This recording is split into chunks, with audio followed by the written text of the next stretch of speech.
प्रदेश के मुख्यमंत्री योगी आदित्यनाथ ने कांवड़ियों को आत्मा अनुशासन की नसीहत दी। उन्होंने कहा कि भगवान शिव बनने के लिए उनके जैसी साधना और भक्ति भी करनी पड़ेगी। सोशल मीडिया पर कांवड़ियों द्वारा तोड़फोड़ की कई घटनाओं के वीडियो वायरल हुए। माना जा रहा है मुख्यमंत्री ने उसी के मद्देनजर ये बयान जारी किया है। देवाधिदेव महादेव का पावन मास श्रावण मास प्रारंभ हो चुका है। श्रावण मास की कावड़ यात्रा जग विख्यात है। पूरे देश के अंदर और खास तौर पर उत्तर भारत में इस दौरान शिव भक्त महादेव के अनुष्ठान में लीन होकर के सभी शिवालयों में जलाभिषेक के साथ अपनी असीम भक्ति का प्रदर्शन करते हैं।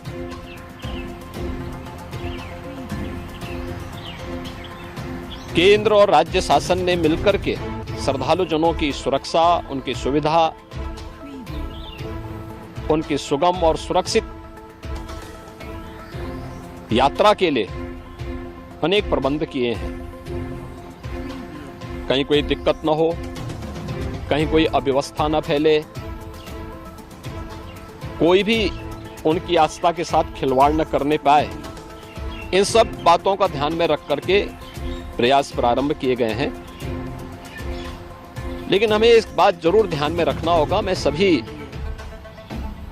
श्रद्धालु जनों से इस बारे में विनम्र अनुरोध करूंगा। हम लोग भी शिव भक्त हैं, महादेव की असीम कृपा हम लोगों पे बनी रही है और निरंतर हम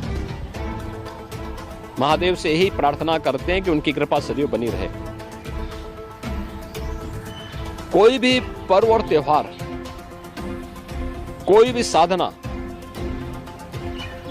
बिना आत्मानुशासन के पूरी नहीं होती है। सुगम और सुरक्षित यात्रा के लिए हमें न केवल अंतःकरण से बल्कि बाहरी रूप से भी उस पूरी प्रक्रिया के साथ लीन होना पड़ेगा। शिवो भूत्वा शिवम यजेत।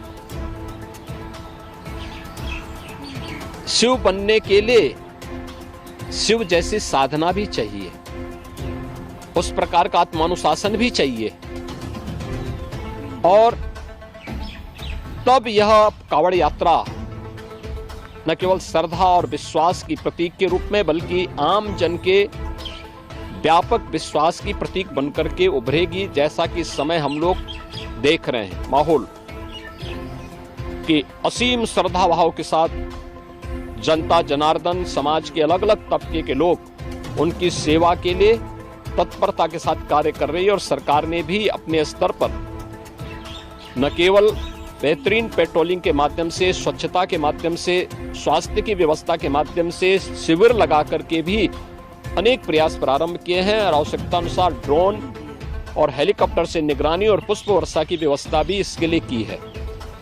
मैं सभी शिव भक्तों से अपील करूंगा कि देवादेव महादेव की ये कृपा हम पर बनी रहे। हम व्यवस्था के साथ जोड़ करके इस पूरी यात्रा का न केवल आनंद लें बल्कि पूरी श्रद्धा और विश्वास के साथ आत्मानुशासन का परिचय देते हुए इस पावन श्रावण मास के कावड़ यात्रा कार्यक्रम को सफलतापूर्वक आगे बढ़ाने में अपना योगदान दें। आप सबकी सुगम सुरक्षित यात्रा के लिए मेरी मंगलमय शुभकामनाएं।